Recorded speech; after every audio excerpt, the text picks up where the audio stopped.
You're listening to Eastside Radio 89.7 FM, and it is beach weather today. Well, not last week, but this week it is. We're going to speak about how you make a good day with your family on the beach with Andre Slade from OceanFit. Andre, welcome. How you going? I'm very good. I'm loving this weather. Yeah, it's a really nice day today. So it's a good day to go out with the kids, although it's a Tuesday. So most people are still working. But it's a good day still. What do you need to be aware of if you go out with your kids to the beach for a day? I mean, going to the beach is one of Australia's most favourite activities. It's pretty much geared towards being our favourite playground, the beach. And there's lots of little things that you can do to stay safe when you go to the beach, and also make it a much more enjoyable situation. And those kind of things you can do before you leave. I've got some tips here for when you're actually at the beach, and some cool things you can do on the way out. So the first thing we always want to do, and when you look at the weather changing, and it can be nice and it can be not so nice. So the first thing we always say is kind of keep an eye on the weather. And that's so that you know what to expect, but also so you can kind of manage your kids' expectations and get them pumped up for a nice day, and kind of warn them about maybe it's not a beach day today, and think of something else. And another really good idea, and Surf Lifesaving's done this really, really well. They've got a website called beachsafe.org.au, and it's actually a iPhone app as well. And that's really cool because you can go on there and find out your closest beach to you, and whether it's patrolled, whether it's got lifeguards or lifesavers on there, the weather, and whether it's open or whether it's got stingers and all these types of things. So it's a wealth of information that you can get before you even leave home. That sounds good, but finding a beach is like 100 times easier often than actually finding your kid while you're at the beach.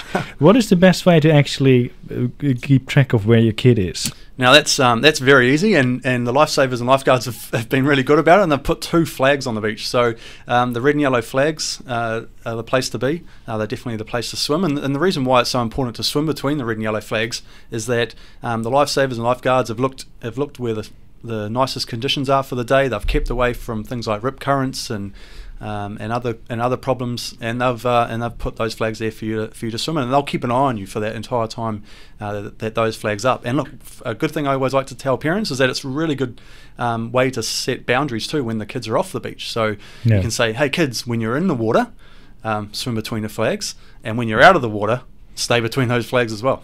Yeah, so that's what I need to learn, because otherwise they can just go somewhere, and another way is probably go to a small beach where they can't actually go much further than where the sand is. They wouldn't just crawl off it probably.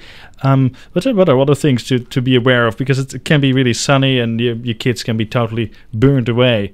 I mean, a good sunscreen would help, but you probably can't go for the whole day either. No, that's right. I mean, another thing that you can kind of plan for before the beach as well is the time that you actually want to go there. There's a couple of good reasons why you might want to go early and later in the day, and one of them's being able to find a park, which is obviously one of our biggest problems when you get down to some of these metro beaches like in Sydney.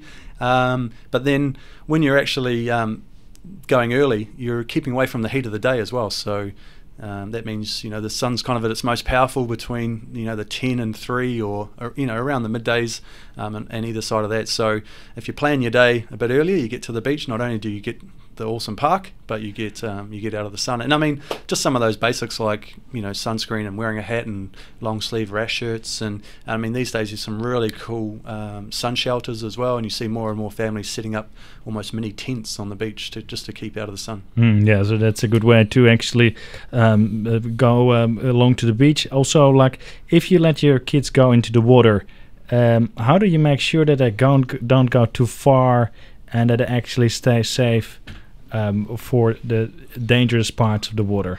Yeah, and this is one that we don't often talk about, but it's really, really important, and that's especially for the young kids. This is anything under 7 or 8.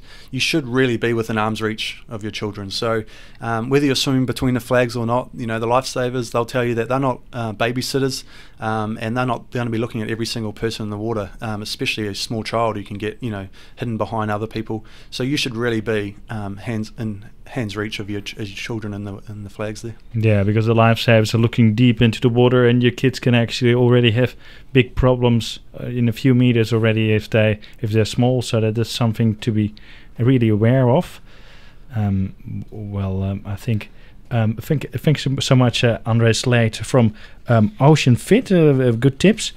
So if you go to the beach with your kids, just stay with them and don't make it your own day. Your kids are there as well. I mean, they need a hand. It can be a bit dangerous. Thank you so much. That's great. Okay.